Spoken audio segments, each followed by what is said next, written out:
shit! Get on your feet! We have a mega show for you lined up tonight, recapping the craziness of Week 10. We're talking Ravens, we're talking Commanders, we're recapping the game in Germany, we're recapping it all here on the Flex Zone Podcast, fellas. Only place giving you sports how you want it. When you need it. You need it. Mega powers are colliding. Ravens, Commanders, so much great content. Everybody's here. The Fantastic Four. We got D in the building. I'm gonna start with you, repping that Die Sporting Net, a Flex Zone original. What's up, D? How you feeling tonight? Victory? Feel sweet? Feel sweet. You know, wasn't easy as always, but Ravens found the way today. They still got some issues to clean up, but hey, you play Minnesota, you go there, you force Minnesota to a bunch of penalties, a lot of false start penalties. They was able to get the job done today. But check out the Dodge Sporting Network. Really about to ramp up in high school basketball now as the season begins coming up this week. In the private school sector, had St. Francis on last week. We had a big number with that on the football side. They took care of business and then got screwed out the IMG game. But check us out, Dodge Sporting Network, on all social platforms, on X, Twitter, whatever they want to call it, Dodge Sporting Network. Of course, cannot have a show without the social media producer, the man who makes the streams pristine, always working, even now while I'm introing him. The one and only Big Rog. I know he's been eating a lot of meat today, watching some victory for the Ravens. Yeah, man.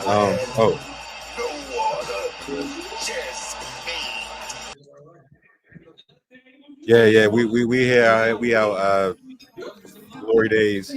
I didn't think Glory days still existed, but we found our way here. We're back. So anyway, we're in Glory days. The Ravens won. We'll talk about it. The Commanders. Pretty sure Crevonte is going to talk about what happened in that. And of course, Donald Trump. Let's just get it started. Finger licking good special. That's what I'm talking about. Last but not least, one half of the Founding Fathers, the senior producer, the captain of the goofy ship, the Commanderlorian, with the commander-in-chief in attendance, 45-47. Those haters can't stand us. Left hand up. Turn that down music off. Stupid. Just stupid. Jam. Oh, jam. Well, now that's goofy. Well, Crevonte, you did predict 40 for the Lions, so you're already off to a blazing start. I only tell the people what I see. I only tell them what I see, man. Elite level team, they gonna beat us bad. That's just what it is. But the offense gave more of an effort than they did the past 2 weeks. Because the past 2 weeks, we put up 7, 10, whatever, something. It was a very low number, like ass kicking numbers. So, we put up more of a fight offensively, but defensively, we gonna get that thing up. 31st in everything, every category, 31st. So, it is what it is. 40 is a given. Come play the Commanders. Put up 40. You get to hear Crevonte not only talk about the Commanders, he gets to talk about the Ravens and the rest of the NFL. It was a crazy day. We were talking about it all day. I couldn't keep my eyes off the phone, television. I was out and about, but we're here. D, let's start in Minnesota. Dre was in the building. Y'all were enjoying it. The Purple People Eaters united in Minnesota. Ravens survived 27-19. D, what did you say today? But, offensively, considering dealing with the offensive line issues throughout the game, they was able to get enough run game going. They did run for 152 yards. Lamar's passing wasn't as great. They kind of stalled early, but when they was able to start generating turnovers as a team, they turned the game around and was able to gain control of it. Gain control, took care of business. Wocorn did have that interception. It was overturned, which I didn't understand why that was. Unfortunately, Harbaugh couldn't challenge because it was a change of possession. So for once, we can't put the blame on him on that one, but that kind of kept Minnesota in the game. And they was able to hang around, and then Ravens they bend a lot today, but they didn't break at certain moments. So able to get it done, you get out of there, your game under 500. And I know we'll break down each side of the ball, but you got to get ready for Cleveland next week, which we'll talk about it in a bit. Yeah, they lost to the Jets. Not surprising, but you know Cleveland's going to give it their effort, especially in Cleveland on next Sunday. Raj, let's go to you, my guy. You were like myself, didn't think this game would be easy. None of us really did, but you kept the faith. They got it done. Like you said, one game at a time, man. Yeah, one game at a time. They got the job done. I wish they could have I wish it was a little easier, but it is what it is. They got the job done. The offensive line is still terrible, though. I mean, I don't know. I just don't understand why Ben Cleveland can't get a chance. I don't understand why Emory Jones is not out there. I just don't understand. I don't get it, bro. At this point, man, you're going to get Lamar hurt, and a lot of other people are going to get hurt behind that offensive line. So we got the job done. I'm happy about that. But that line, man, is awful.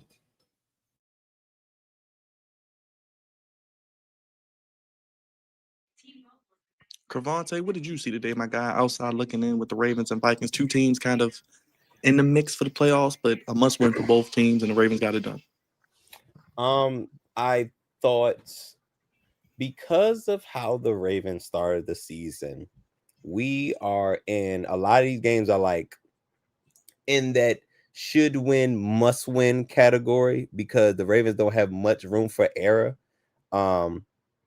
Not saying that they have to necessarily run the table, but you got to beat the teams you're supposed to beat. You absolutely have to beat the team you're supposed to beat if you want to, continue to close this gap with the Steelers. And they went up there and handled business.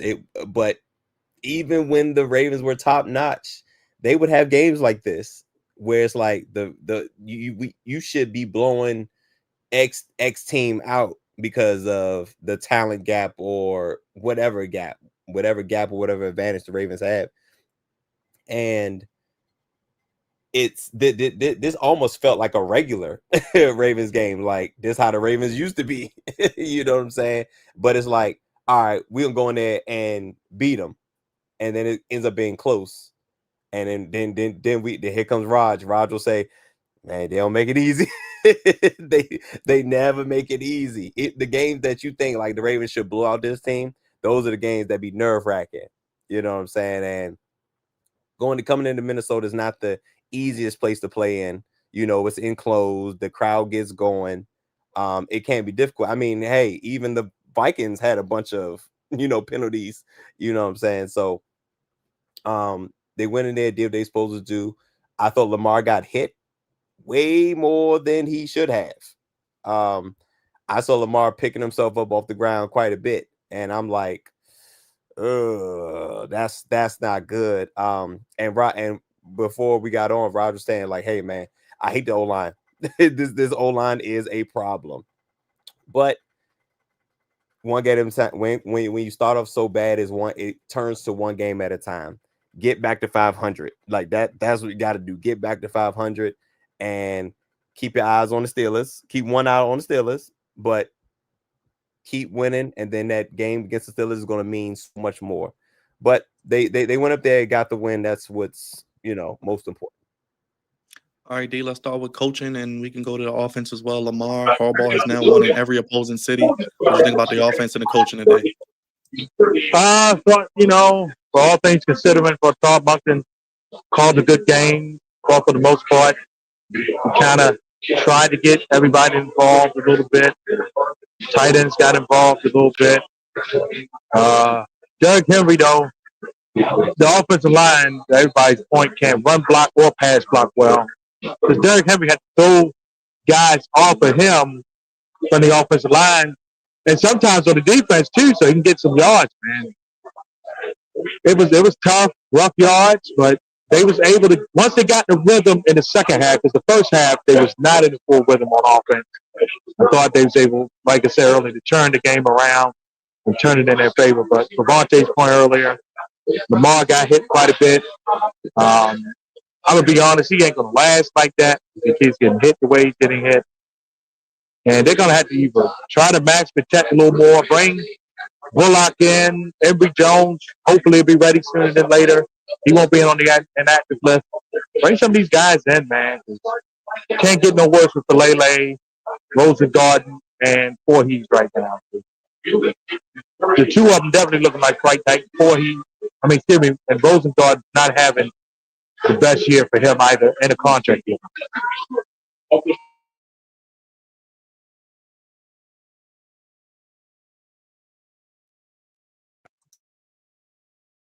What you say, Byron?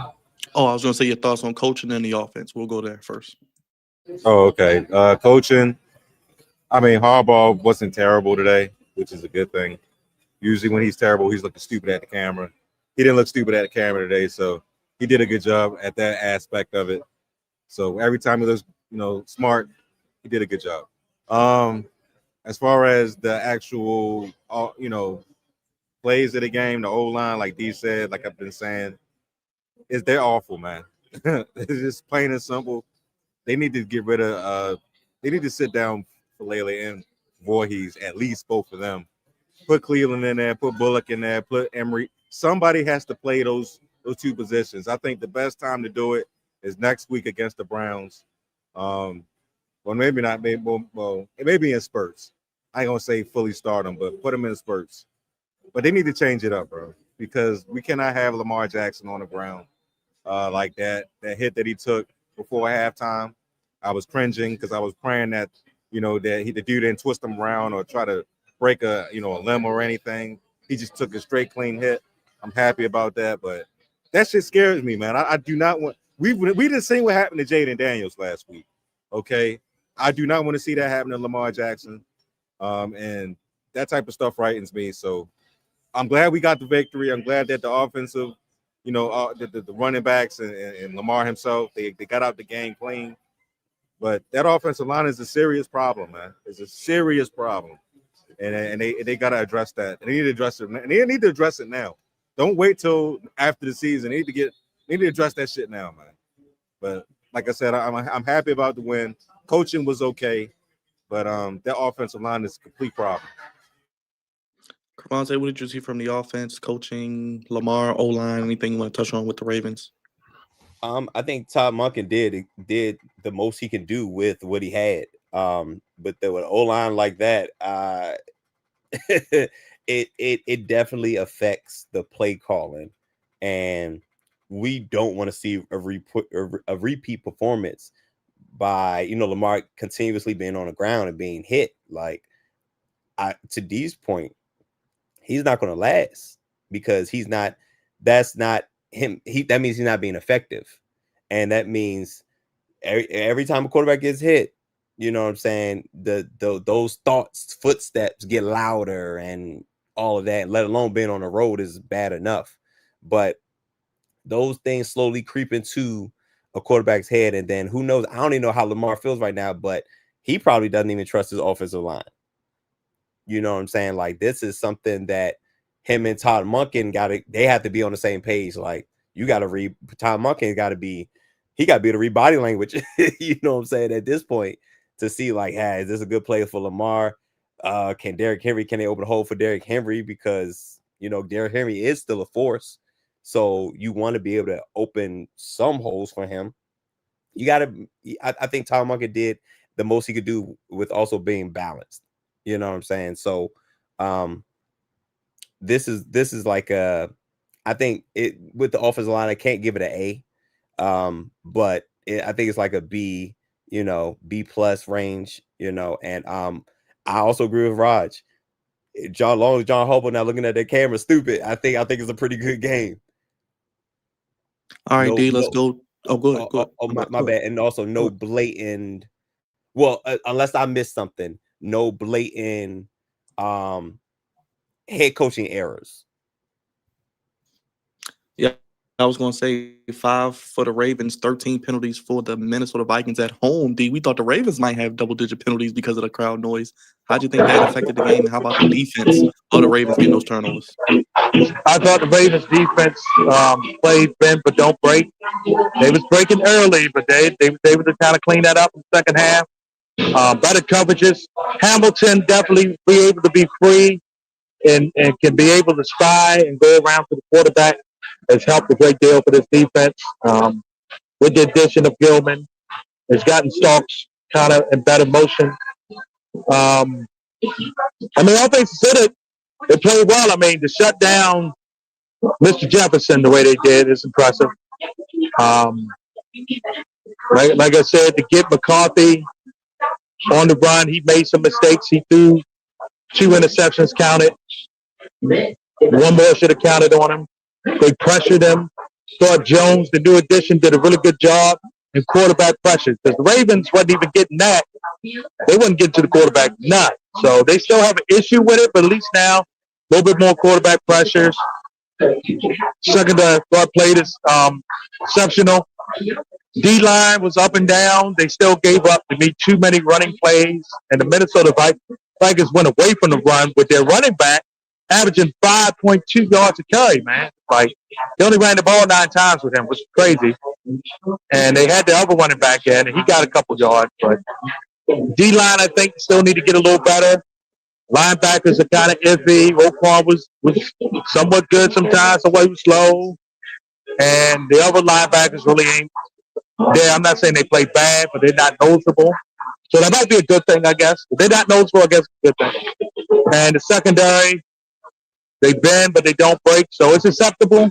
Compared to earlier in the season when it was unacceptable, I'd take it at this point. Go ahead, Raj. Get in there about the defense. Well, first off, before I get after the defense, I want to give a shout out to Brian Flores. That's wild. That is wild.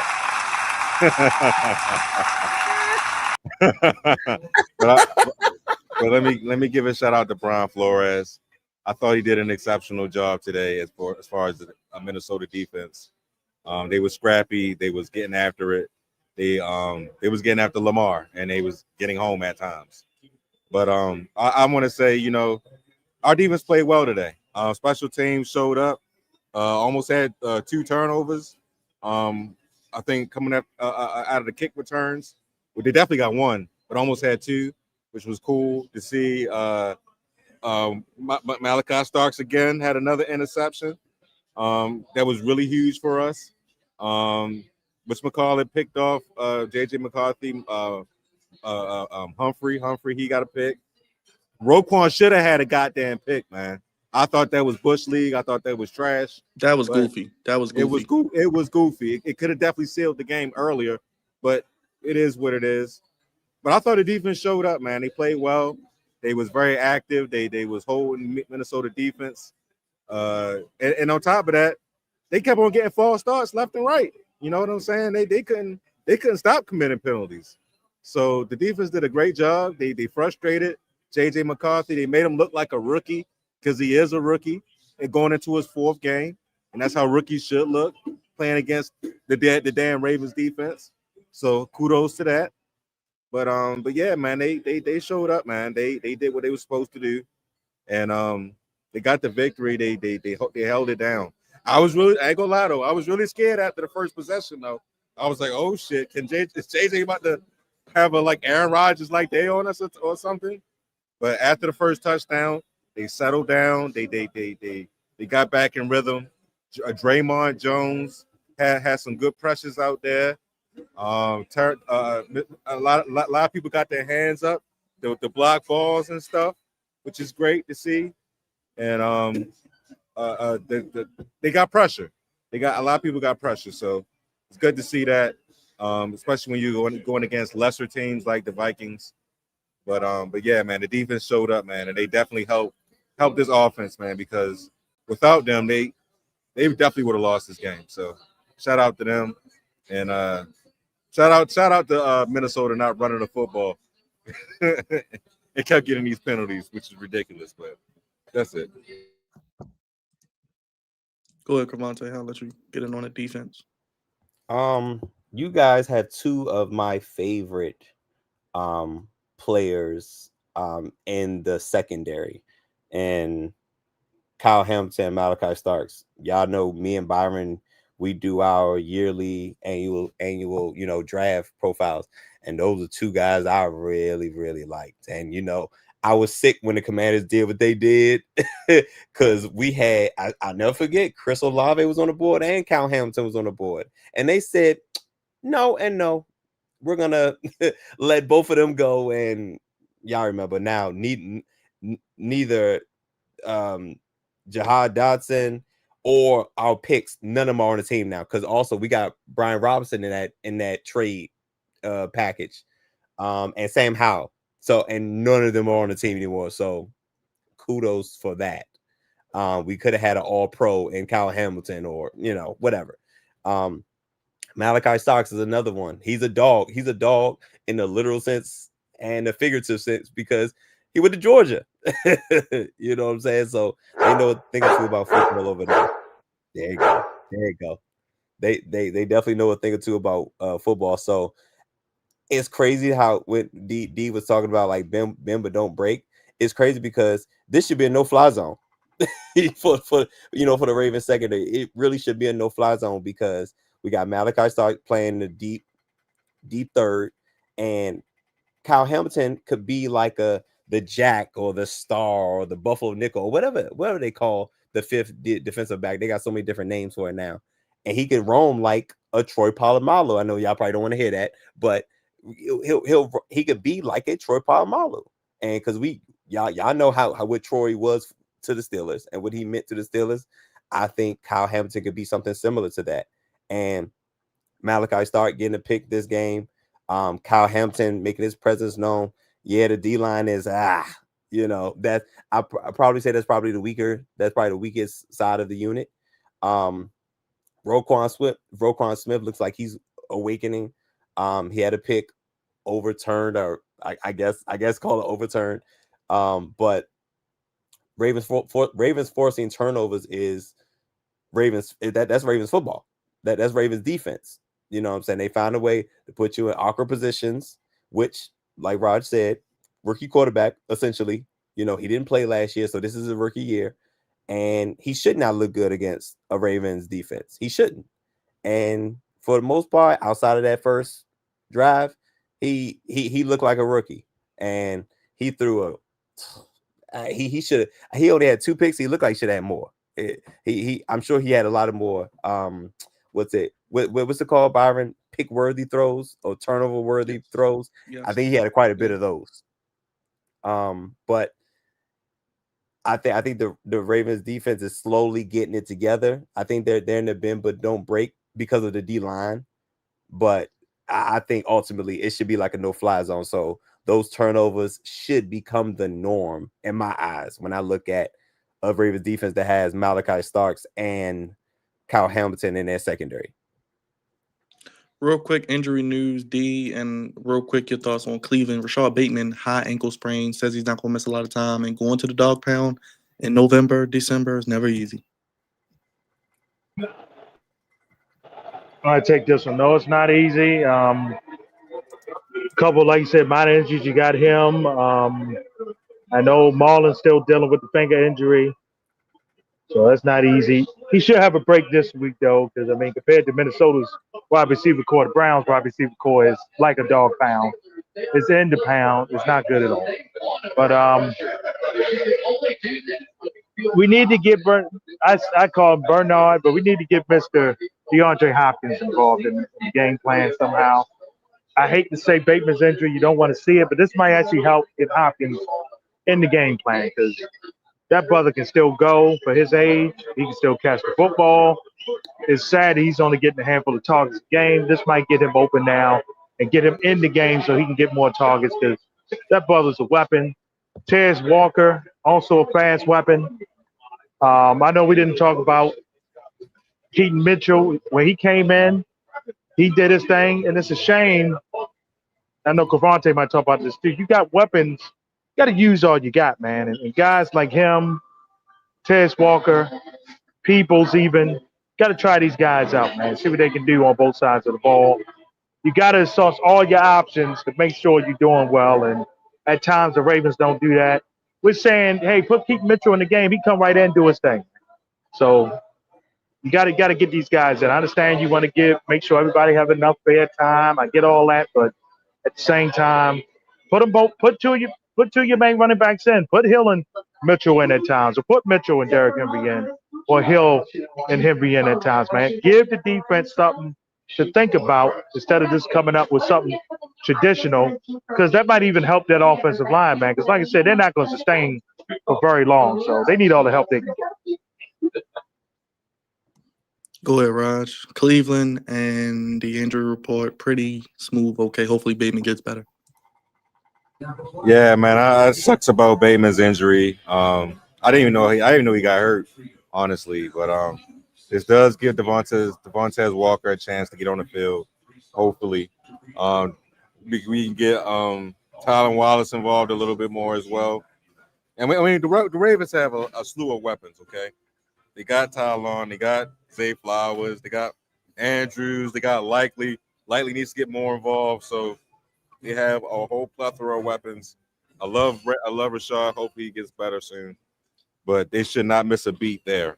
As far as Cleveland is concerned, it's going to be a tough task. It's going to be a knockdown, drag out game like it always is. I do not put nothing past them. I don't care who the quarterback is. Anytime you have to see that beast in the middle, what's his name? God damn it, got his name. Yes, Graham, Mr. Garrett. Oh, Garrett. Miles, yeah, every time you got to see Miles, yeah. Anytime you got to see Miles Garrett, it's a serious problem. So I'm not taking nothing past them at all. But I will say this: the piggyback off of D, we cannot be cute, man. We got a little too cute again on offense during this Minnesota game, and I don't know why they don't play Keaton Mitchell as much. They really should. Every time he's out there, there's a positive play that's being made, and they should look more to put him in certain situations in the game. I don't know why they don't do that, but they should. But they cannot be cute against Cleveland, okay? They cannot do that because that defense is still legit. I understand that they're losing games left and right, but I do not put it past them to figure out how to, try to get to the Ravens offense. You know what I'm saying? So I am taking it one game at a time, yet again, like I did this week, one game at a time, not looking ahead to nobody, just looking at Cleveland right now. And I think this team is still on track to be really, really good. They just going to have to figure out what they need to do as far as getting Likely involved. Likely has to get involved. Keaton Mitchell needs to get more touches. And I would say Devontae Walker has to see the field. So, like I said, Rashad Bateman will be out probably a month, maybe more. Who knows? But yeah, man, it starts with Cleveland. They got to figure out how to slow down Myles Garrett, of course. Try to. I know that's impossible, but try to. And don't get cute, man. Do not get cute. Run the football, throw the football, get out with a victory if you can, and keep it moving. All right, Crevonte, any thoughts on that before we head down 95? And you can just say what you got to say about the Commanders. I know it's a lot on your wonderful brain. So we looking ahead to Cleveland, right? So I think I piggyback. Did you change your pick, by the way? Did you change your pick? You said you were going to pick Cleveland against the Jets. Did you change it from the Jets? Yeah.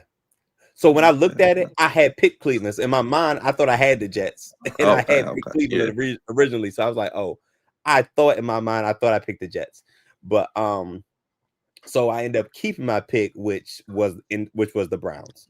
Let me tell you something. I was talking to D before you hopped in the studio.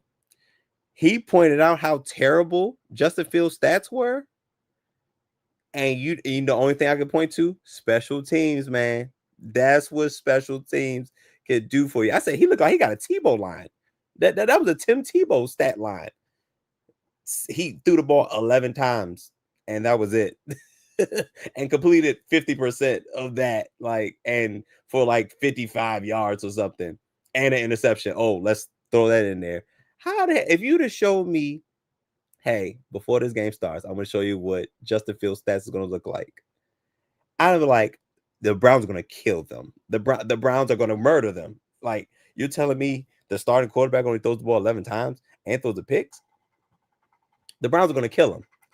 But you didn't add in, you got a kick return for a touchdown. A punt return for a touchdown. 14 points on special teams. That could swing a whole game. You know what I'm saying? So, number one, the Browns, they know they let one slip. Like, come on, man. two touchdowns on special teams is crazy, and back to back at that. So they'll come back and tighten up, and they always buckle up their chin straps when the Ravens come to town. You know what I'm saying? So this is family business. That's what I say when teams in the same division do battle. But Myles Garrett, the guy who can wreck a game single-handedly, who can get multiple sacks in a game and change your whole game plan, yeah, he has to be contained. And we've already talked about, the offensive line and how it leaves a lot to be desired.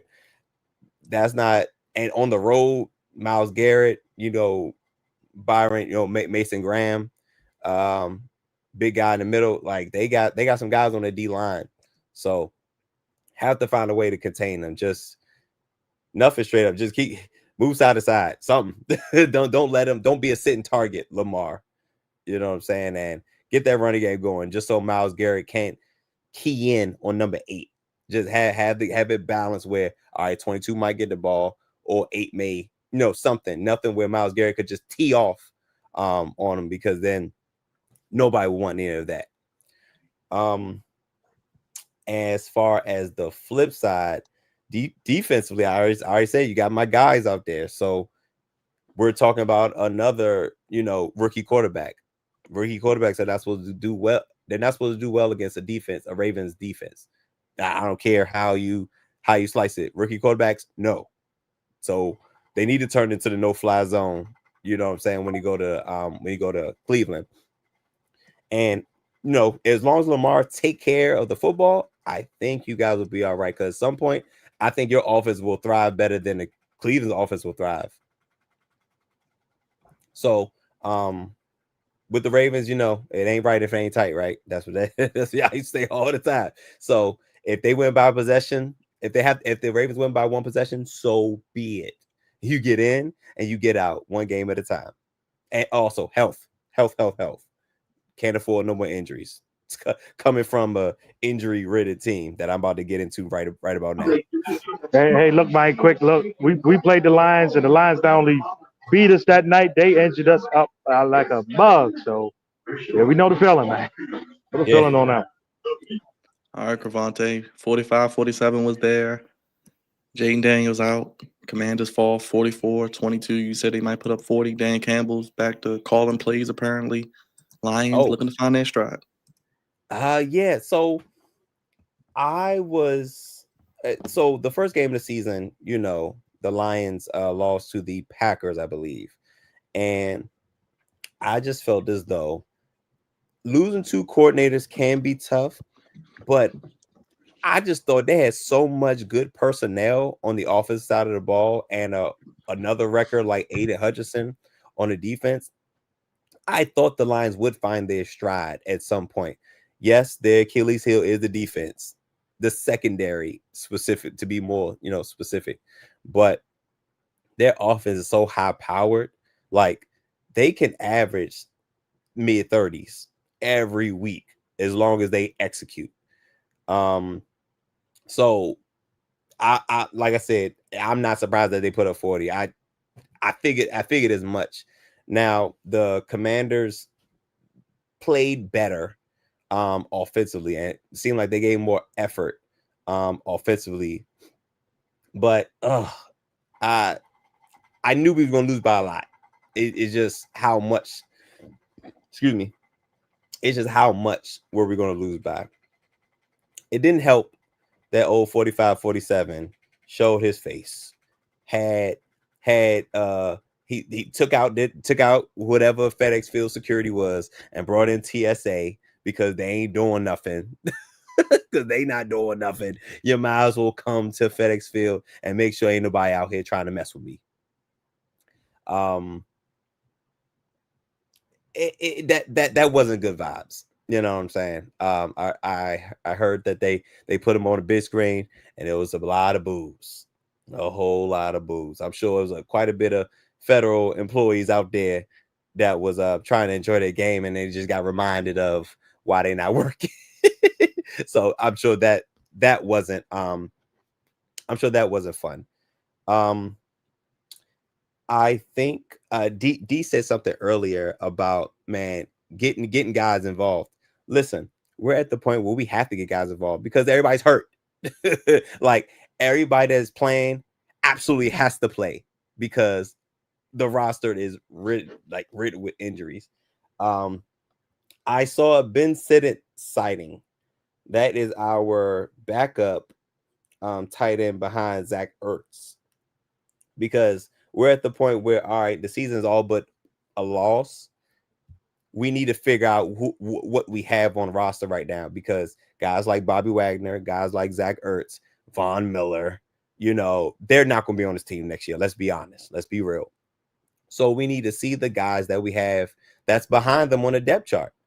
Terry McLaurin, he might altogether, like production wise, he probably played one game if we're being realistic. One game. No offseason, came in a little rusty, got hurt. Adam Peters might have been right about this one. Hate to say it. Adam Peters might have been right about this one. Paying guys, in their 30s. It was rough. I don't know if y'all knew, but Trey Burks is on the team. Woohoo! He led the league. Led the team in receiving yards. Could be a good thing. The guy that was supposed to replace AJ Brown. Y'all remember that? He was the guy that was supposed to replace him. Obviously that didn't work out. He was on our practice squad, and because we have so many injuries, he has to end up playing. He had 3 catches, 58 yards. When you have, oh gosh, look at this. Goof. The dance.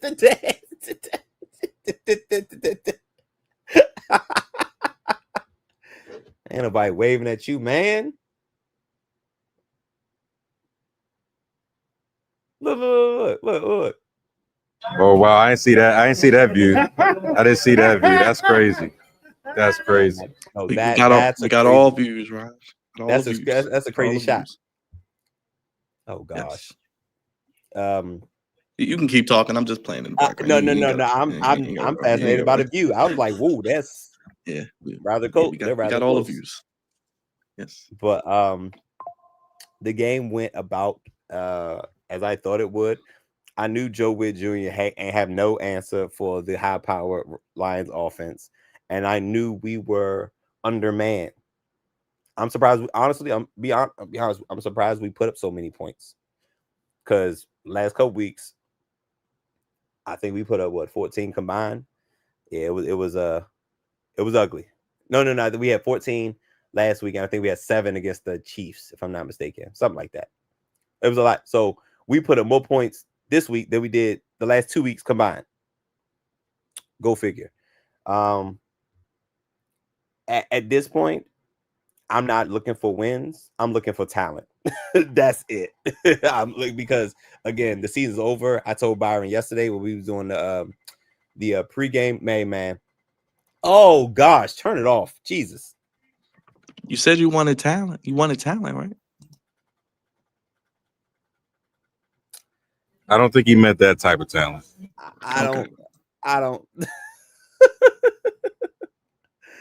Oh gosh, yuck. And that's somebody's actual number. Yuck.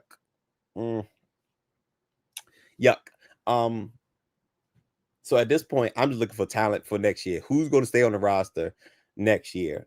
Because we got a lot of old guys that we have to unload, and this offensively and defensively. Who do we have, man? That's what I'm trying to figure out from now through the rest of the year. Who do we have on this roster that's worth keeping before we dive into the NFL draft? Marcus Mariota. This is why you keep good backups. And it was a head scratcher for the Ravens when they got Cooper, because I was like, Cooper is not like Lamar. You want to have a backup that has the same similar skill sets to your starter. So play calling doesn't have to get crazy different. So Marcus Mariota, being the savvy vet that he is, he's doing his best to hold it down. At this point, trying to see who's around him, who's going to be on his team next year, offensively and defensively. Cliff Kingsbury's probably out of here, depending on how the Bengals look towards the end of the year. If Zach Taylor loses his job, I think Cliff Kingsbury will gladly scoop up that job. Joe Witt Jr., that's Dan Quinn's boy, so he's probably going to stick around. So, yay, we have to go back to the well for another offensive coordinator. It's going to be something. But I didn't have much hopes in this. So it happened pretty much how I thought it would happen. And shout Jahmyr Gibbs, my gosh, had a day. Jahmyr Gibbs had a day on us. Absolutely had a day. But it was ugly. It was really, really ugly. Go to Spain next week, Crevonte, to play the Dolphins, who beat the Bills. Damn it! I don't know what the hell is going on. I don't know either. I guess the best thing is we get an early day. Yes. Anyway. Yes. There we go. Yes. Early day. Yes, we like it. I think that game might get ugly too. Especially if Tua's healthy enough to play. So yeah, that game might get ugly too, because even though Tyreek Hill is still not out there, they still got a somewhat of a passing game, or at least they'll look like they have one when they play against us. So I'm sure that game will be ugly. Most of the games moving forward probably will be ugly. Not all of them will be as bad as this one, but they're going to be ugly. It's going to be some sloppy gameplay. Rod, you got anything real quick on the Commanders and the Lions? I watched bits and pieces of it sitting here. It's just not their year, bro. It's just not their year. It's bad when the president comes through and he's terrible. And they're giving him jerseys, and he's out there doing a commentary for about 10, 15 minutes. And most of it is on him. You know what I'm saying? Not about the game itself, but on him. It's ridiculous, man. It's ridiculous. So I hate to say it, but they're cooked this season, bro. They're cooked. And you know what, man? I think they will name that stadium after him now. After watching all the goofiness today with them giving him a jersey, him yucking it up with the Commanders, faithful. Yeah, I can see that stadium being named after him. So they need to name the stadium we in now after him. He could have that. He could have this one. He could have the one that they in right now. No, not the new one. I'm just saying, man. He looked really comfortable up there. So the Commanders, they'll get right hopefully in the offseason. I'm pretty sure Magic Johnson and the boys is gonna put some more care into that product. Jaden Daniels has to get healthy, so I'm pretty sure you won't see him until next year, probably. And they just got to figure out what they need to do on defense, man.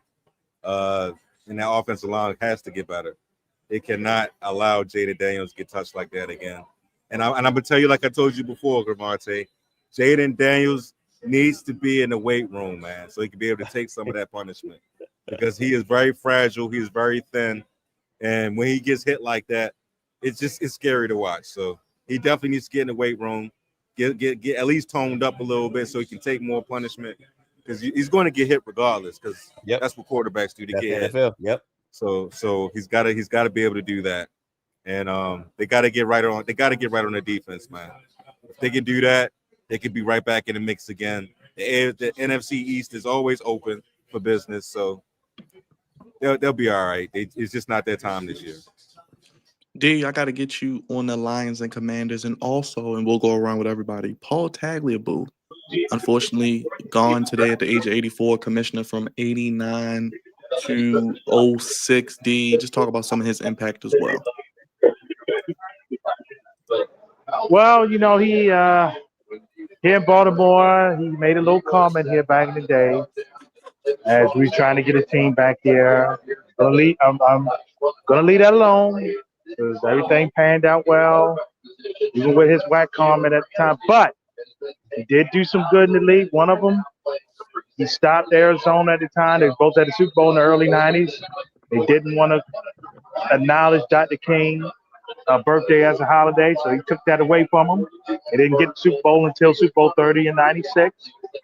And he stopped the Saints from moving to San Antonio during the Katrina aftermath. So he did do some good in the league. The league expanded when he was a part of it. After he left the NFL, he became a lawyer again. He actually came in and kind of overruled Roger Goodell during the New Orleans scandal. He kind of dropped the suspensions in that. So he did do some good.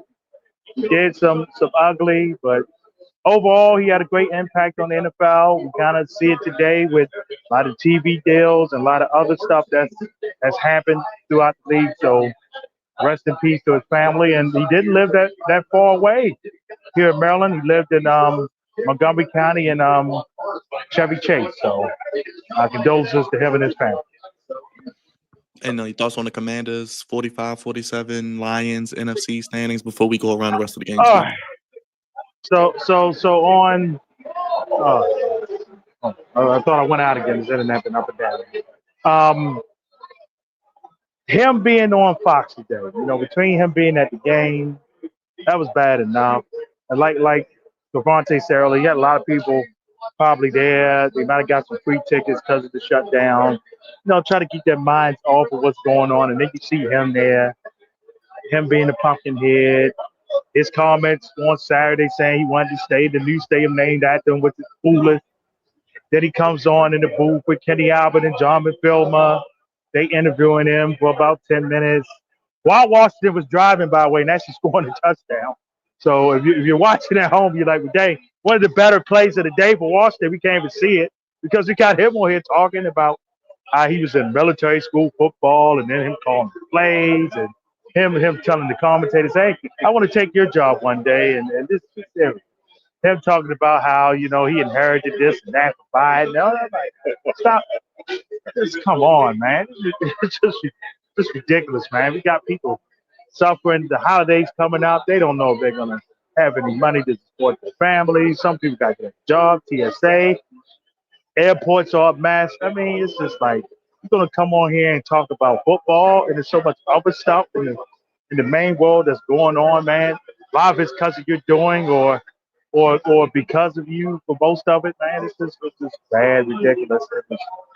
And it was as bad as the football game was, which we wasn't shocked Washington lost.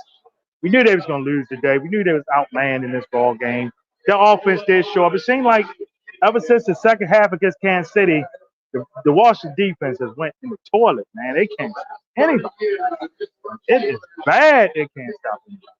Like, give the offense a chance. Mariota didn't play that terrible. Coming in as a backup. Rodriguez didn't play bad as running back. Debo played okay, but defense give you nothing, man. They can't.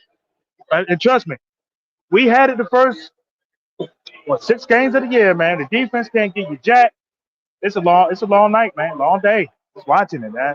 I told Roger, I said they might get in the 30s. They probably get in the 30s. They'll hold there. I said, nope. Lions said, nope, we going for that 40 burger today. They did, man. They took care of business today, man. It's tough for Washington because the conference is tough as a whole. The West has a lot of good records.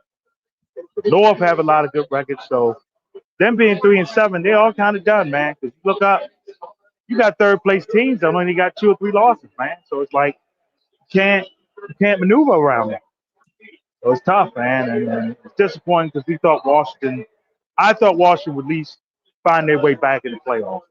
Seems like that's not going to happen. It is disappointing. The injuries are disappointing. Roger's point, maybe Jaden Daniels do need to lift more weight. Maybe Mama been in the limelight lately instead of her trying to cop block the son or trying to get with Tom Brady. Maybe she need to get on her son and be like, hey, we're going in this weight room in the offseason. We're going to be good. Hey, look, Juju might not be bad for him, man. Look, she doing a lot of rehabbing. She can help him rehab. You know what I'm saying? Rehabbing together is all right. You know what I'm saying? A nice woman, nice man together is all right. So they got to work on that. They got to get that together. it's disappointing because I like Jaden Daniels a whole lot. It's disappointing to see Washington stay good. But the pumpkin head coming there makes it no better. Jesus Christ. It's like it's smack in the face. It's smack in the face, man. Look up Washington fan text, man. Smack in the face. Seeing him there boofing and goofing and kabooning. He almost made me choke off my cornbread, man. I was eating that. When I see him in that dog. Serious right now. And just acting like a straight face. This is what it is there. We try to keep it simple as that. Washington, Detroit, they got a big game next week in Philadelphia. You can tell they was kind of getting ready for that. So we'll see how that goes for them next week up in Philly. All right, we had a great classic international game, maybe the best one in a few years. D, I'll go back to you to start with them. Colts survived 31-25. Jonathan Taylor, Offensive Player of the Year. You can give him that award now. And my new favorite player, Crevonte. I told you I love this guy in the draft, Tyler Warren, baby. Looking like Dallas Clark over there, D. Hey, man, I tell you, Byron, to your point, the Colts do look very impressive. Their 2 losses been the 2 first-place teams. They went over London today. They looked a little lax early with Atlanta, having the resurgence of Penix. But the Colts got together. Jonathan Taylor's the man right now, man. He should be the NFL MVP. He's definitely the Offensive Player of the Year at worst. He's been so impressive with football. And they just rolling right now, man. Right now, they're the top seed in the AFC, and they look like they're going to continue on that run. They're definitely right now going to be a playoff team. Falcons kind of, again, up and down. They was down at the end. The South, Tampa Bay, they lost today. We'll talk about it in a moment, but they're going to still run away with it. I don't see another team coming out of the South, so it might be curtains for Atlanta in the sense of them trying to make a playoff spot. They're probably just playing to see what they have for the future, what they need to build. What, Rod? I don't got nothing for this game. I didn't watch it, but I will say Jonathan Taylor went crazy. He made my fantasy team look a lot better, although I'm still going to lose in my league, but it is what it is. The Colts, they rebound from last week, get the crucial victory. I'm pretty sure when we see Mark tomorrow, he's going to have his forces up, and he's going to be very happy. So there you go. Crevonte, I said it in the chat. Even though they went to overtime, Falcons going to Falcon. I just knew it was going to happen. Yeah, that's what they do. Like no other. Real quick, they were swag surfing in Germany, by the way, Rod. So more black fatigue. There you go. They were swag surfing in Germany. They was over there at the monument swag surfing. They was probably saying, "What these niggas over here doing, man? Shucking and jiving." Booning and babooning.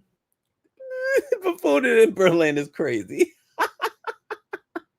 I think now I would probably say overall Drake London probably got the better of Sauce Gardner in this game overall. Real quick, Crevonte, 22 touchdowns in his career. I think 21 are in the red zone for Drake London. So you know he getting the ball. God damn. Wow. Okay. Yeah. But it makes sense. So it shouldn't be that surprising. But when you have a guy like Bijan Robinson in the backfield, it is kind of surprising. He probably got the better of Sauce Gardner overall. But when it came down to it, in the crucial moments, Sauce Gardner had him covered up. And that's what you paid for the Colts. You pay for a guy for in crunch time, he's going to cover the best guy. And there were times where Penix could not go where he wanted to go with the ball. And the Colts defense, did just enough. And Jonathan Taylor got into the end zone again. 3 touchdowns today. I think the Colts really understood that they needed to make a move. And on defense, not a bad move to make. The Falcons find a way to Falcon. It's just picking the right games when they're going to Falcon a lot or they're going to Falcon a little. But the Colts they look like one of the better teams in the AFC right now because we'll get to the Bills game. But God damn, the Bills look like a shell of themselves today. I don't know what's going on. And, of course, the Chiefs was on a bye. So, yeah, the Colts look like a number 1 team in the AFC. D, Caleb Williams stepping it up. Bears are 6-3. Yeah, man. The Bears getting it done. The Giants, unfortunately, thought out with a concussion. Sad to see that. They tried today, but Bears got it done. This is what you need to do, you Chicago. They lost to the Ravens couple of weeks ago. They've been able to bounce back, win 2 straight. You understand that the NFC playoff picture, that's what you need to do. Bears did that. Not sure I think they play Minnesota next week, which they need to win that game. They lost to Minnesota week 1. They need to get it done coming up here next Sunday. The Giants, hope Dart's okay. If not, Russell Wilson will have to go out there and play Green Bay. And which Green Bay teams chew up. We'll see starting tomorrow night. But it is what it is. The Bears find a way to get it done. Raj, you painting those fingernails for Caleb? No, but congratulations, they got another victory, and they're turning it around like I thought they would. You know, it looked a little rocky to begin with the season, but they stuck to it. They continue to keep playing hard. They had a pitfall in Baltimore, but they won the last 2 games, especially that barn burner last week against the Bengals. So they continue to trend. They continue to keep trending upward. And Caleb Williams, even though he's painting his fingernails, he's still putting on great passing performances in the regular season. Crevonte, I told you, man. I know we love what JD's doing. I said, don't give up on Caleb yet. I think he's going to be all right this year. And they're finding a way to get it done. They are. But I'm going to say they got bailed out in this game because Jackson Dart's injury, everything shifted. Russell Wilson got benched for a reason. And Jackson Dart has he has like that it factor. He's got that it factor, bro. He's got it. He has it. And when he's out there, it's like, we got a shot. Like, I don't care what's going on. Like, we got a shot. I don't care how undermanned we are. We got a shot. Whether he's running the ball or passing, they have a shot. But once he went out there concussion, I was like, ugh. And they were up. You know what I'm saying? They were up, I want to say 2 scores. And I was like, yeah, the Bears are going to come back and win now because Russell Wilson he's not going to move this offense at all. And all the Bears got to do is when they get the ball, find a way to score. Settle down, find a way to score. And they did enough to win. But, you know, kudos to Ben Johnson for, you know, sticking for pretty much sticking with it because he could have threw the game plan out a while ago because when the game got ugly, but he stuck to his guns, and Caleb was able to come through just enough to win. All right, D, down in Miami, the Dolphins find a way to beat the Bills after trading some people. Yeah, you know, divisional games are interesting. And the Dolphins played the Bills tough the first time on Thursday Night Football, so not shocked at the result. The Bills look very lethargic. I don't know. They thought beating the Chiefs is a Super Bowl. They always do that before January. But losing to the Dolphins is big right now because we talk about it with the Patriots winning. The Patriots are in line to win the division right now, and they have the tiebreaker over the Bills right now. And Bills got to go through the wild card to get where they want to go. And it might not be easy as they think. But the Dolphins show some life. They get the Commanders in Madrid on Sunday morning. We'll see how that goes. But Tua found a way. He threw a pick, but he threw a couple touchdowns. Akan looked like his old self. Waddle looked good. So the Dolphins, with a big win, they're trying to save Mr. McDaniel's job for now. They might be on a winning streak next week in Madrid again. Rod, you love seeing Josh Allen suffer, don't you? I do, but he's on my fantasy team, so I didn't want him to suffer too much. But this Buffalo team is just not as good as advertised, man. You know, they really should have made that trade on Tuesday. They really needed they needed something, man. The defensive tackle, something, another offensive line piece, and a wide receiver that can actually play, you know, and be great. They just look lethargic out there, and they're missing a lot of things, man. And they're one of the reasons why they won't win this division. But hats off to the Dolphins. They bounced back from last week's ass whooping that we gave them, and they showed that they still have life, even though they got their GM fired. But it is what it is, man. Buffalo probably will bounce back next week. They probably won't. Who knows? But we already know the Dolphins season is over with. But today was their Super Bowl. All right, Crevonte, get in there. Surprising. This is more surprising than when they dog walked the Atlanta Falcons a couple weeks ago. This kind of, you know, kind of came out of nowhere, but it's something I said it earlier. The Bills, and you guys talked about it already. The Bills look like a shell of themselves. Like, it took them so long to get points on the board, and then Josh Allen threw a pick in the red zone. It's like, what is going on? And I don't know what it is about South Florida when teams go there. It's like, something's off. I don't know. Did y'all party the night before? Like, what's up? Because they came out flat. Just came out flat. And I don't know if they thought like, oh, it's the Dolphins, will be able to turn it up. And they just never got around to it. So it seems like the Dolphins are playing for Mike McDaniel now. It's not as ugly as it looked early in the year. And the Bills, I don't know. The first quarter, the first four games of the year, they look like Super Bowl favorites. Now it's like, I don't know anymore. And the Dolphins, I think the Dolphins will still probably be one of the worst teams. But hey, man, rack up the wins so the Commanders could jump in front.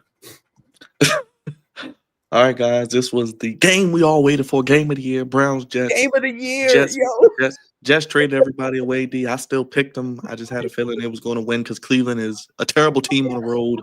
Justin Fields, terrible numbers like Crevonte's and special teams. But the Jets now leapfrog the Browns, speaking of draft position.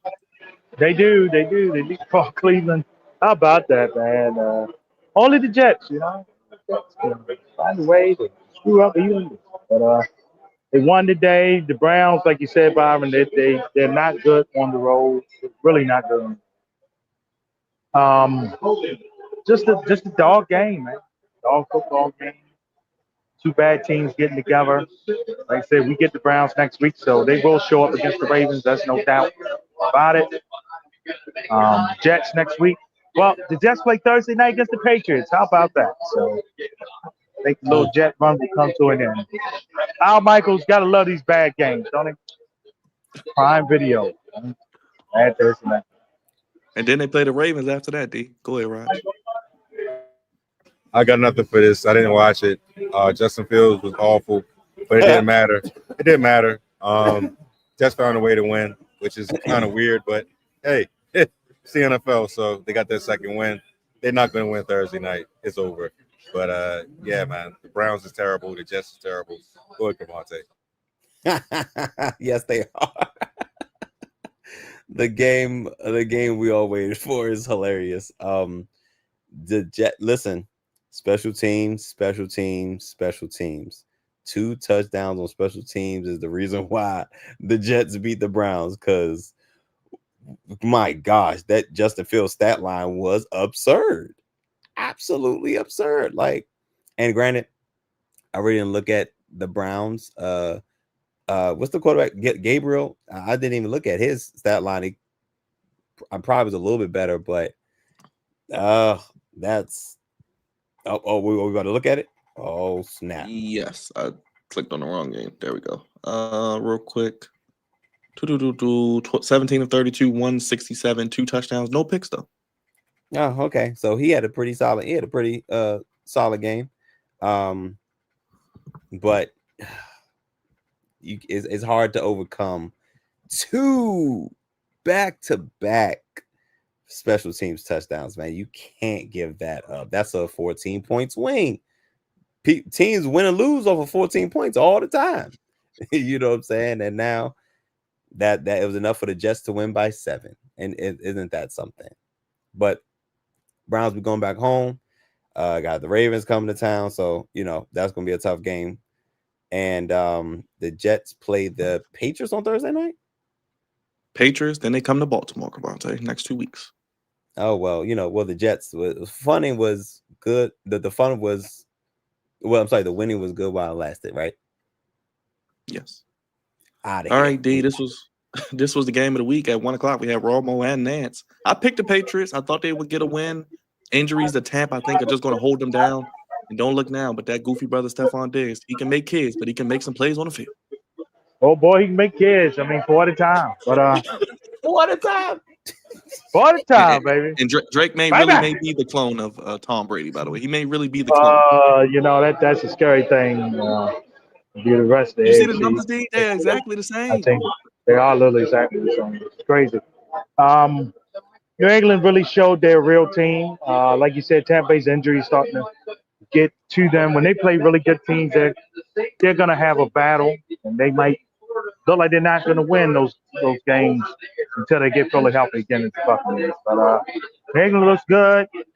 They look like right now they're in the driver's seat in the AFC East, and Tampa Bay should be able to cover Tampa Bay and Buffalo next week at 1:00, which is a very important game for both teams outside of their conferences, of course, but overall record.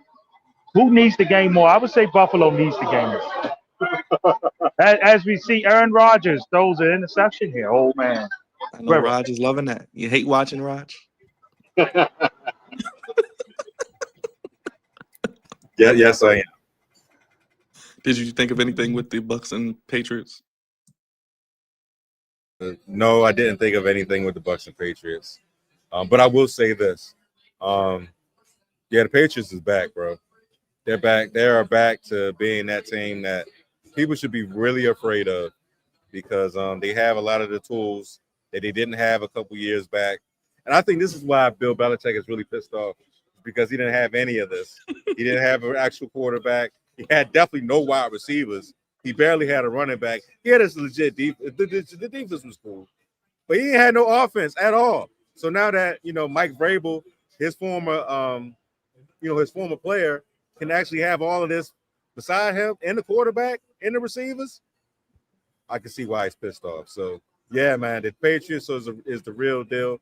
They probably will win the AFC East, and yeah, man, I can't wait. I do not want to see them, but we're gonna have to see them, and they come to Baltimore. Look, and it will be probably in prime time, D. Right? I think they're gonna flex that game. Yeah, I can see that game getting flexed either late afternoon window or coming up. Let me actually go to the future on that. Real quick, Crevonte, Trevion Henderson, the Ohio State, 2 TDs, baby. He's finding his rhythm as all the Patriots. And they got an easy schedule, too, by the way. I think the Ravens are like toughest team they play. Oh, my gosh, man. I saw him get shot out of the cannon. I said, God damn it, there he goes. Not only do they got a guy on the outside, they have a guy in the backfield as well as a quarterback. I said, oh my gosh, the Patriots have found an offense. But I told you, we told people about Drake May, though. We told them 2 years ago. I liked them. I was saying, listen, I was like, yo, the Commanders are on the table to get Drake May. Because I thought Drake May, I thought he played some pretty good ball. And he already had the mentality coming from North Carolina that I've been carrying the team for the past 2 years. So I know how to carry a bad program or a bad organization. But I thought he had some really, really good qualities. You protect Drake May and squint your eyes, he could look like Tom Brady a little bit. just a little bit. But they definitely have that guy of the future. I don't know how long Diggs is going to be there, but he's still very productive. And Trevion Henderson out the backfield, my Ohio State guy, is looking really, really good. And the defense was already solid, was already good. Christian Gonzalez is back out there, another guy that the Commanders let pass by. He's on the defense. The defense was already pretty good. So now they have a near complete team, man. So they're gonna rack up these easy wins. Like you said, I think that the hardest team on their schedule is the Ravens. So even if they drop that one, so what? They got like a 3-game lead on the Bills. So crazy to say, November 9th, they might run away with this division. Let's say walk away. Let's say walk away with this division. Real quick, I'm going to go to you real quick, Crevonte, for this next game. Miss Hayes, you can uncover your ears for 1 week because you may have found not only a win, you may have found your quarterback. Tyler Shuck was chucking that ball all around Chris Olave, another Ohio State wide receiver, by the way. Indeed. And the Panthers wet the bed, but the Saints get a win, and it's only one thing to do.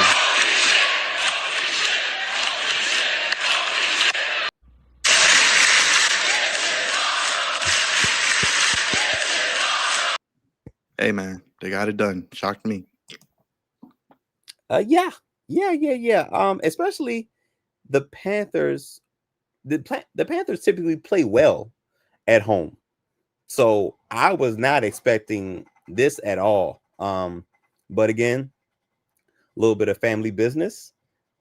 These teams are very familiar with one another, and it's like they're not going to lose 13 games in a row. They're going to sprinkle a win or two in there somewhere. Like they just got their second win.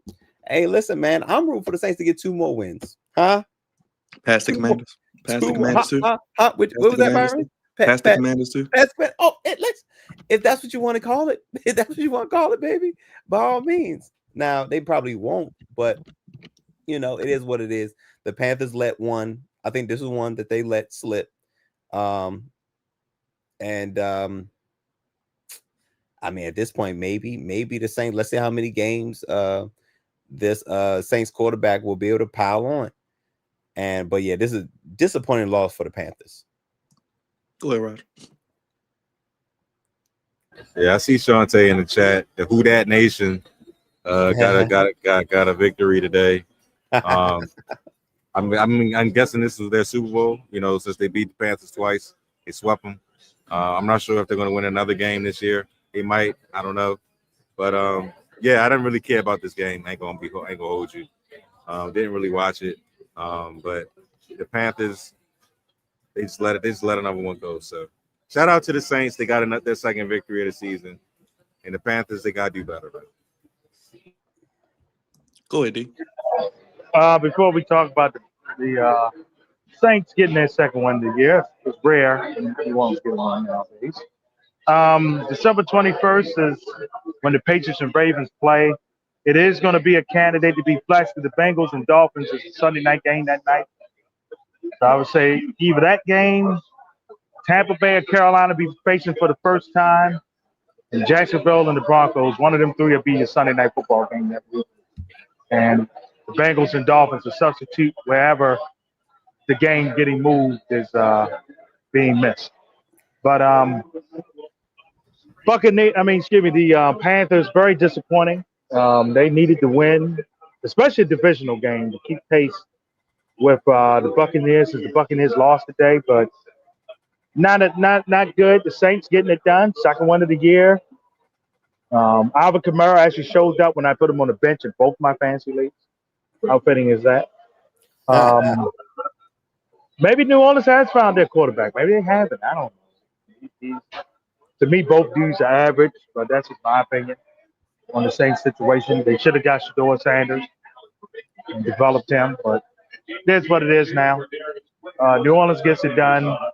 Carolina back to the drawing board. Not a good game for Bryce Young. Made several mistakes. Hasn't done that in recent weeks, and it showed today. All right, guys. The Jaguars, much like Tony Khan and his wrestling company, D, are frauds. They lose to the Texans without C.J. Stroud. I mean, how did you blow a lead like that in the Jacksonville? Oh my gosh, bro. Oh my god. You had the big lead, and then you lost to David Mills, Keith Mills' cousin, whatever he was. Lost to him. Not Keith Mills' cousin. Keith Mills.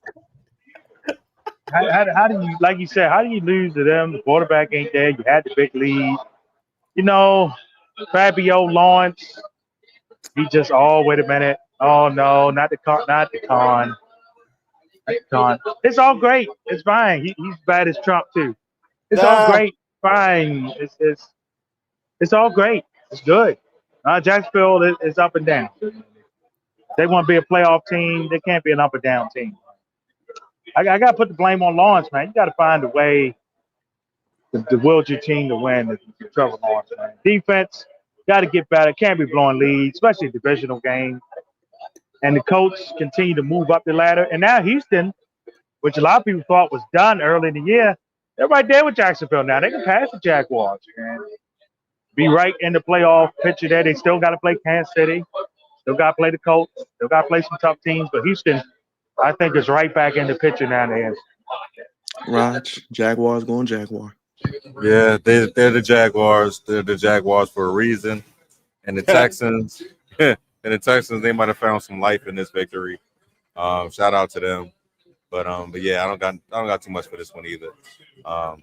It is what it is. Go ahead, Oh Crevonte. my gosh.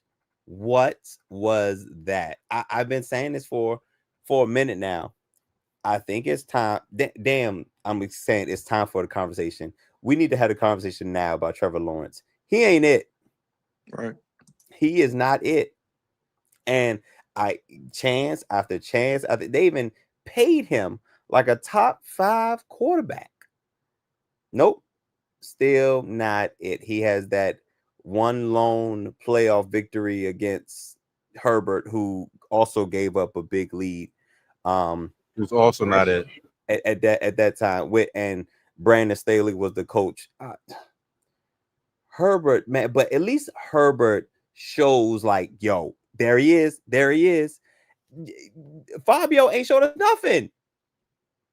Trevor Lawrence has not had a good, I can't point to a recent game or row of games where it's like, yeah, he played good in game 2, game 3, game 5, game 7. Justin Herbert for the first 4 weeks looked like the MVP. I'll say that now. Justin Herbert shouldn't be compared to guys like Lamar. I agree with that, because Lamar has been very consistent throughout his career, and Justin Herbert is like, he's like the guy that has everything, but still hasn't quite put it together yet. But Trevor Lawrence, nah, bro. He is absolutely not it. And shout out to Coach Ryan, D'Amico Ryan, man. He kept them boys fired up. Man. That defense shut it down. How many points they have in the fourth? They had 0 points in the fourth quarter. They shut it all the way down, and they put up 26. Jesus, yeah, outscored them 26-0 in the fourth. Will Anderson and them boys was wreaking havoc on. Man, I don't know. I just feel like as a Trevor Lawrence, you supposed to be a franchise quarterback. You paid like a top 5 quarterback. You can't allow that to happen, man. And of course, and on top of that, the opposing team don't have their quarterback. Come on, bro. You'll be kicking yourself all the rest of the year for this one. All right, fellas, we had ass whoopings in the afternoon, 4 o'clock windows. Rams over the 49ers, Seahawks over the Cardinals, and Sunday Night Football right now, the Chargers up 12-3 over the Steelers. Anything on those, fellas, before we can regulate? I got nothing. Nothing. That's what the window was, the whooping window. That was beat down window. Everybody, it looked like everybody, the teams that won put up 40, and the teams that lost put up 20. Beautiful. Yeah, every team had an injured quarterback, had a backup quarterback, and it showed in those 3 games. Definitely showed. Anything? Monday night, Packers and Eagles. Anything for that? Like the Eagles, they was on bye. We've had 15 days prepared for this game, so should be good. Green Bay, don't know which Green Bay team you're gonna see, so hopefully should see the good one on Monday Night Football tomorrow night. But I like the Eagles in the game. Get back on track. They're gonna run away with the NFC East anyway. It looks like. Yeah. I think I picked the Eagles, but it's up to Jordan Love needs to have a game. These are the type of games where Jordan Love, who's also getting paid like a top 5 guy, these are the games you need to win. You need to find a way to win. And they are in Lambeau, so there's a home field advantage aspect of this, but not much on weather because it'd be cold in Philadelphia too. But I picked the Eagles, but Jordan Love, this is your game. This is the game where you stamp whether the Packers are a legit contender or not, because I've seen the Packers dropped a couple games. I'm like, what? This the best team in the NFC? Hell nah, not it. So Jordan Love, Micah Parsons, y'all need to have yourselves a game and find a way to send the Eagles back east packing. Raj, you feeling the love, Raj, and let the people know what to do if they're watching right now too. I'm feeling the love. I'm not sure who's gonna win. I already picked the game. I picked the Eagles to win. But yeah, the Packers need to definitely show up and try to fix their problem because we don't know which team they're going to be. But it is what it is. Hit the like and subscribe button. Check us out tomorrow. We'll be on for Raw. And this is pretty much it, man. Great day of football. Great fellowship with the guys. Hopefully everybody, learned something tonight. If you haven't, please hit the like and subscribe button, like I said before. And let us know what you think in the comment section, man. Especially about the Commanders, the Ravens, or your favorite football team, whoever. So let us know. D, say hello to Miss Queen and what you cooking up on Sport Net? Hey, it's Queen. What's going on? And John Sporting Network, like I said, we are back with high school basketball this week. Last week we was on the JUCO circuit, seeing a couple of the good local teams. Howard Community College is ranked nationally in their JUCO division, as well as CCPCX women. So it's good to see them. But this week we're back on the high school circuit for high school basketball. Did a couple high school football playoffs over the weekend at Arundel and North Point, and Aberdeen and Poly, which had a controversial play in there. Field goal that looked like it was missed, or made, or maybe not. We don't know. Maybe not. Maybe not. We don't know. But Dodge Sporting Network via Instagram, Threads, Facebook, and of course the mothership YouTube, and on X, Twitter, whatever they want to call it. Pornhub is all that stuff now. Unfortunately, look, I ain't lying. It's Dodge Sporting Net on Twitter, X, Triple X, whatever they want to. Crevonte, the Commanderlorian. Get your passport, brother, and don't forget your toothbrush. We go to Madrid, Spain. Hablo español, mi amigo. Football Norteamericano. Domingo próximo. There you go. I ain't going out there messing with them boys. I'm not going out there messing with them, man. I wish them well with some safe travels, and I wish them good health. Just get there and get back, man. Because this at the beginning of the year, it's like, oh man, this game is gonna be crazy, and now we're here. It's like, this game is gonna be terrible. Gonna be up in the morning. Well, I'll get up when I get up, and whenever the game's on, it's on. Because I'm not setting my alarm or nothing for this mess. I am not.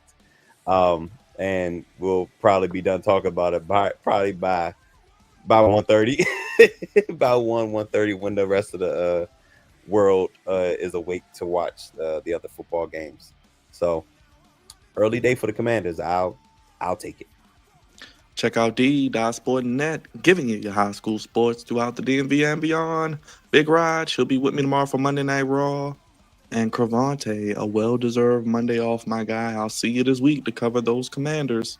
Housekeeping, no flagship podcast tomorrow. Dre is at the game. He was at the game today. He'll be at the game tomorrow in Green Bay. He was at Minnesota today. So he's on assignment. Yes, he's on assignment.